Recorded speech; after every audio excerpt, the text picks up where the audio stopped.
புவனியில் பூதியும் சாதனமும் பொலிவாந்து வந்த தவனியமர்க்கு. அப்படித்தான் தவம் செய்வாங்களாம் சிவனடியார். திருநீரும் கண்டிகையும் தரி நியமர்னர், அதை நியமமா செய்வாங்க.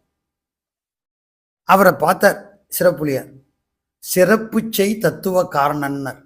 சிறப்புன்னா அன்பு. சிறப்பு எனும் சொல்லுக்கு சிறப்பர் வாழ்தில்லை சிற்றம்பலம் என்று தேவாரம் சொல்லும். சிறப்பர்னா அன்பர். இங்கு சிறப்பு செய்தார், அன்பு செய்தார். யார்? சிறப்புலியார். தத்துவ காரணன்கிற அங்கதான் கவனிக்க வேண்டியது.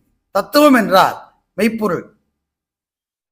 தத்து அவன், துவம் நீ, அவனே நீ, அதாவது சிவனாகிய அவனே உயிராகிய நீ என்று உணர்வதுதான் மெய்ப்பொருள். அவன் பிரிப்பின்றி இரண்டர அத்துவிதமாய் ஒன்றாய் வேறாய் உடனாய் கலந்துள்ளான்.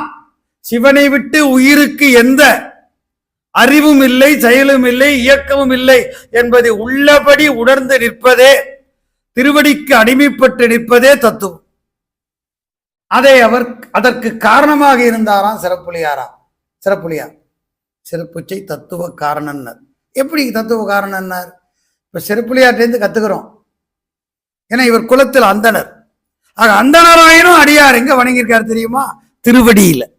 அப்ப திருவடியில விழுந்து வணங்கணும், அதுதான் தத்துவம். அதற்கு காரணராக மூல கர்த்தாவாக இருந்தவர் நமது நாயனார். அது மூலமா தான் மெய்ப்பொருளை அடைய முடியும் என்பது தெரிய வருகிறது.